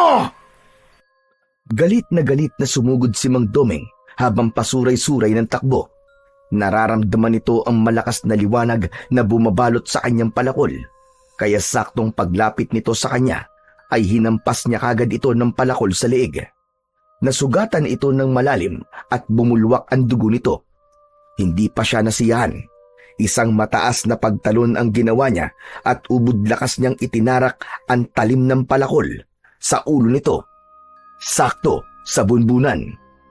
Bumulwak ang masaganang dugo at tumalsik pa yon sa kanyang muka. Nagkikikisay itong nakahiga sa lupa habang pilit na tinatanggal ang palakol sa bunbunan. Ngunit hindi nito mahawakan ang puluhan na parabang napapaso ito sa sandata niya. Kulang pa yan sa lahat ng mga buhay na kinuha nyo. Ito na ang katapusan ng mga lahi nyong mga aswang na batakal. Ngayon, malulusaw ang inyong katawan dahil sa liwanag na taglay ng palakol na yan. Ang boses sana ni Mang Doming ang maririnig niya para mag-iwan ng banta sa kanya ay nauwi sa pagkulo ng bibig nito dahil sa lumabas na bumubulang likido. Unti-unti itong nalusaw hanggang sa matunaw ang katawan. Saktong naabutan ni Lucas ang eksenang yun, ang pagkalusaw ng kanyang ama, at hindi naabutang buhay ang ina. Mula sa himpapawid ay bumaba ang aswang batakal. Nakilala naman ni Delphin ang itsurang yun ng aswang dahil yun ang nilalang na humabol sa kanila sa kagubatan bago pa man sila makituloy sa bahay ng mga magulang nitong aswang. Kasunod na bumaba ang babaeng buntis na si Susan. Nakalitaw ang malalagari nitong mga ngipin habang umaangil. Si Lucas naman ay galit na may luwa sa mga mata habang nakatingin sa kanya. Sa likod ng mga ito ay ang mga alagad nitong una niya nang nakitang nag-aani ng palay sa bukid. Nakita niya rin ang ibang mga aninong gumagalaw sa likod ng mga puno. At mula sa likod ay sumulpot ang isa pang nilalang na may mahahabang kuko, mapupulang mga mata at amoy na nabubulok na laman ng tao. Nakabuka ang pakpak nito na katulad sa pakpak ni Lucas. Ngunit hindi natinag si Delphine. Tuluyang nagbago ang kanyang pakiramdam. Hindi na siya ang batang matatakutin. Hindi siya umatras. Matapang niyang hinarap ang mga halimaw. Yeah! Pinatay mo mga magulang ko! Kaya wag na kayong umasa na bubuhayin ko pa kayo! Hindi ako natatakot sa'yo. Katulad mo, pare-pareho lamang tayong iisa ang buhay. Kaya kung talagang matapang ka, lalaban ka sa akin nang tayong dalawa lang. Hindi mo ako manloloko. Isa ka ng batang walang silbi. At hindi ako pagtataasan ng balahibo sa mga kagaya mong nagkatago sa sandatang hawak mo. Kaya pala nang hawakan kita, ay may naramdaman akong init sa katawan mo na parang libu-libong bultay ng kuryente nasa balat mo. Yung pala, nakuha mo pala ang palakol na yan. Sana pala, pinatay ko na kayo. Tama na, Satsat. Napakadaldal mo. Hindi ka na dapat binuhay sa mundo to. Mamatay ka ng hayop ka! Ah! Lumipad ang aswang sa ere, humagikgik, ngunit mabilis na sumugod sa kanya. Sinalubong niya ito ng palo ng palakol sa muka, ngunit nakaikot ito ng paglipad at naiwasan ng pagtama ng talim ng kanyang sandata. Akala ni Susan ay hindi naramdaman ni Delphine ang paglapit nito sa kanya. Kaya napasigaw ito nang biglang humarap si Delphine at napalo na niya ito ng palakol sa leeg. Napaatras ang babaeng batakal na nahawakan ang nakabukan leeg dahil sa sugat. Sumambulat ang dugo nito at mula sa ere ay kitang-kita ni Lucas ang nangyari sa asawa. Umalingaw-ngaw ang sigaw ng halimaw sa buong kagubatan at muling pabulusok na umatake sa kanyang kinaroroonan. Nagawa niyang maiwasan ang pagbaon ng kuko nito sa kanyang dibdib at bumangga si Lucas sa lupang binagsakan nito. Mabilis naman itong bumangon at muli siyang inatake nito gamit naman ang mahahaba nitong pangil. Ang laban ay tumagal, paikot-ikot, salitan ng pag-atake at pag-iwas. Ngunit sa bandang huli, gamit ang mahiwagang palakol, buong lakas na sinigurado ni Delphine na ang talim at liwanag mula sa kanyang sandata ay tatama na sa katawan ni Lucas. Bumaon ang talim sa leeg nito, sabay bunot niya, at muling hinampas ang leeg nito gamit ang mahiwagang palakol. Tumalsik ang ulo ng aswang batakal sa ere at maging ang mga alagad nito ay sinubukan na ring tumakas dahil sa labis na takot. Ngunit sa tulong ni Lolo Tupe at Aling Lora, nagawa niyang maabutan ng mga ito, napigil ng dalawa sa kamay. Buong lakas niyang pinugutan ng mga ito ng ulo, kasabay ng paglagablab ng mga katawan nito, kasunod ng pagkalusaw ng katawan ni Lucas. Walang natirang bakas ng mga aswang na batakal sa lupa, habang si Delphine ay hindi pa rin makapaniwalang nagawa niyang talunin ng mga aswang na dati niyang kinatatakutan. Apo, napatay mo silang lahat. Mahusay ang ginawa mo. Ipinagmamalaki kita. Anak, hindi ako makapaniwalang nagawa mong talunin ng mga aswang na batakal. Hindi po tayo pinabayaan ng Diyos, Nay. Lolo Tupe. Tsaka biruin nyo, dito pa po talaga tayo nagkita-kita para wakasan ang paggasik ng lagim ng mga aswang. Hindi ko rin alam na magkikita tayo rito dahil balak ko sanang hanapin ang mahiwagang palakol na yan na minana ko pa sa mga ninuno ko.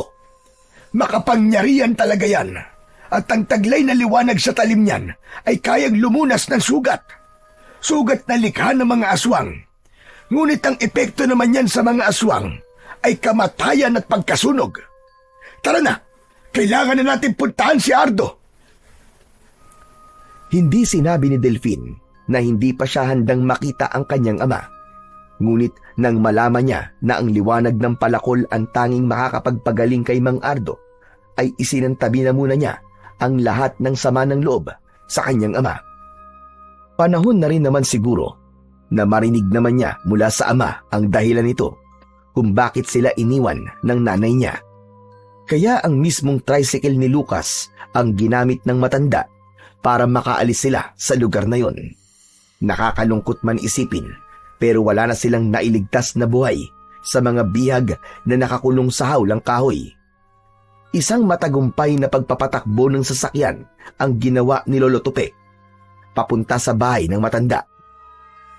Hindi siya makapaniwalang halos 15 minuto lang ang oras na tinakbo ng kanilang sasakyan papunta sa bahay ng kanyang ama. Ganun lang kalapit sana at hindi pa sila napahamak sa bahay ng mga aswang. Mabilis na pumasok ang matanda sa loob ng bahay nito. Hawak siya sa kamay na dumiretso sa silid na nakabukas ang pinto. Tumambad sa kanyang paningin ang nakahigang lalaki. Para siyang nananalamin dahil kamukhang kamukha niya ang kanyang ama. Pagkakita sa kanya nito ay wala na itong ibang ginawa kundi ang umiyak na lang ng umiyak. Habang ang malaking sugat nito sa dibdib ay nangingitim na at namamaga. Maitim din ang paligid ng mga mata ni Mang Ardo. Halatang hindi ito pinapatulog ng labis na sakit. Naglaho lahat ang galit niya at napalitan ng takot. Takot na baka mamatay ang ama at tuluyan niya nang hindi ito makita. Lumapit siya at pinagmasdan ang sugat nito sa dibdib. Sige na, Apo. Ilapat mo ang palakol sa kanyang sugat at bahala ng liwanag ng sandata para magtanggal sa lason sa kagat ng aswang sa kanyang dibdib. Agad namang sumunod si Delphine sa utos ng kanyang lolo, habang nararamdaman naman niya ang kamay ng kanyang ina sa kanyang balikat. Nanginginig at umiiyak dahil sa labis na pag-aalala. Hinayaan ni Delphine na kumalat ang malakas na liwanag sa buong katawan ni Mang Ardo, at sa pagbabalik ng dating sukat ng palakol at pagkawala ng liwanag nito, nakita niyang bumula ang sugat ng kanyang ama at tila isa yung himala na biglang nagsara. Misteryosong naghilom ang sugat. Bumangon sa higaan si Mang Ardo at niyakap ng maigpit ang anak na si Delphine. Napahagulgul siya ng iyak dahil parang bula na naglaho ang galit niya para sa kanyang ama. Pagkatapos ay humingi ito ng tawad sa kanya habang patuloy na umiiyak. Tay, masama po talaga ang loob ko sa inyo eh. Dahil iniwan niyo po kami ni nanay. Pero po nang makita ko po kayo sa ganyang kalagayan, hindi ko po pala kayang mawala kayo, Tay. Hindi ko po pala kayang tuluyan niyo na po kaming iwanan ni nanay. Totoo, Apo. Sinubukan niyang puntahan kayo. Pero hinarang siya ng mga aswang at nakagat siya sa dibdib. Nahawa siya ng pagiging aswang. Kaya naman, hindi niya na sinubukan magpakita sa inyo. Ayaw niyang masaktan ng nanay mo. Kaya isinakripisyo niya ang sarili niya para sa kaligtasan niyong dalawa. Diyos ko, hindi ko po alam na yun pala ang totoong nangyari sa tatay ko. Tay, patawarin niyo po ako. Nagtanim po ako ng galit sa inyo, Tay. Gumanti ng yakap si Mang Ardo at sinabi nitong wala siyang dapat na ihingi ng tawad dahil wala namang may gusto sa mga nangyari. Pero, paano pong nakarating ang palakol sa sirang simbahan, Lolo? Dahil bumalik si Ardo para magiganti gamit ang palakol, umaasa siyang kapag mapapatay niya ang mga aswang, mawawala ang hawa niya sa katawan ng pagiging aswang batakal. Kaya lang, ay nabiyag din siya ng mga ito. Ngunit mabuti na lang at nakatakas siya. Pero nakuha sa kanya ang palakol at hindi ko alam na itinago pala ni Doming ang sandata sa sirang simbahan. Pero Lolo, kung ang palakol po ay kontra sa mga aswang, paano po nahawakan ni tatay ang palakol at paano rin po nahawakan ni Mang Doming kung mga aswang po sila? Isa sa kahinaan ng kapangyarihan ng palakol ay ang kulay pulang goma sa hawakan nito. Yun ang magsisilbing lakas sa sino mang may hawak nito. Kung sino ang may hawak sa palakol, Yun ang kakampi o kaibigan ng sandata. Hindi umiepekto ang kapangyarihan ng palakol sa nilalang o tao na may hawak nito. Kaya po pala, nagawang hawakan ni Mandoming ang palakol para itago sa simbahan. Sadya po palang mapanganib ang kanilang lahi dahil magagawa po nilang makapanghawa ng pagiging aswang. Lolo, saan nga po pala nakuha ni tatay ang palakol? Paano po nyo nalamang may bisang manggamot ang sandata? Nakuha niya ang palakol sa luma kong baul at yun ang ginamit niya laban sa aswang. Bumalik siya para maghiganti.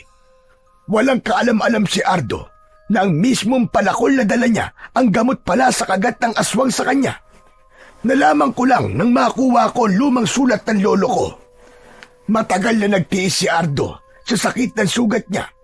Kaya naman naisip kong kunin ulit ang palakol sa lugar na yon. Yun ang totoong dahilan kung bakit siya nakipaghiwalay sa iyo, Lora, at mas pinili niyang hindi kayo makita. Kaya pala, sinabi niyang wag ko na siyang habulin, tay. Yun pala'y may nangyari na sa inyo, Ardo. Tay, patawarin niyo po ako kung hindi ko kayo hinayaang magpaliwanag. Nagalit po ako sa inyo ng matagal. Naluluwang niyakap ni Mang Ardo si Delfin. Ganon din si Aling Lora na yumakap sa mag-ama nito. Habang si Lolo Tupi naman ay hindi maipaliwanag ang kasiyahan sa muka at naluluwang napapangiti sa magandang eksenang nakikita. Isang tagpong hinding-hindi makakalimutan ni Delfin kung paano siyang tinuruang maging matapang at mapanuri sa mga taong nakakasama. Dahil nagsimula ang lahat sa pagbibigay nila ng tiwala sa mga tao na nagpapakita ng huwad na kabutihan sa kanila. Kailangan nating magdiwang. Magaling na ang anak ko. Bumalik pa ang pamilya niya at makakasama ko na ang apo ko. Isang kumpleto at masayang pamilya. Lolo Tupi, tuluyan na po bang nawala ang hawa ng pagiging aswang ni tatay? Oo naman na po. Kaya salamat sa ating Panginoon dahil hindi niya hinayaan tuluyang mapahamak tayo sa kamay ng mga aswang batakal.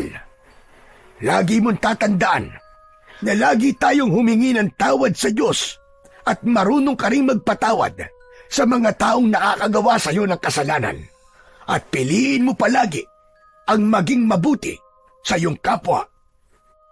Salamat na lang po talaga, Tatay Tupi. Buhay pa ang asawa ko at hindi niya hinayaang masira ang pamilya namin. Napuno ng kaligayahan ang mga puso nila habang masasayang nag-uusap at nagkapatawaran. Kinalimutan nila ang nakaraan at muling namuhay ng magkakasama. Buo ang pamilya at walang takot sa banta ng aswang na batakal. Itinagong tuluyan ni Delfin ang mahiwagan sandata niyang palakol bilang pagpigil sa pakikipaglaban sa mga aswang na tuluyan ng naglao na parang mga bula. Dahil ayon nga sa Jeremiah 17:5, ganito ang sabi ng Panginoon, sumpain ang tao na tumitiwala sa tao at ginagawang laman ang kanyang bisig at ang kanyang puso ay humihiwalay sa Panginoon. Isang matinding paalala na ang pagtitiwala sa tao kaysa sa Diyos ay naglalayo sa atin sa Kanya. Hindi lahat ng taong nakangiti ay may mabuting intensyon at hindi lahat ng salita ay dapat paniwalaan kagad. Minsan, ang sobrang pagtitiwala ay nagiging daan sa pagkabigo, panloloko o pagkasira ng tiwala. Dahil ang mas mahalaga ay magbigay ng tiwala sa Panginoon kaysa ang magbigay ng tiwala sa taong kampun pala ng kadiliman.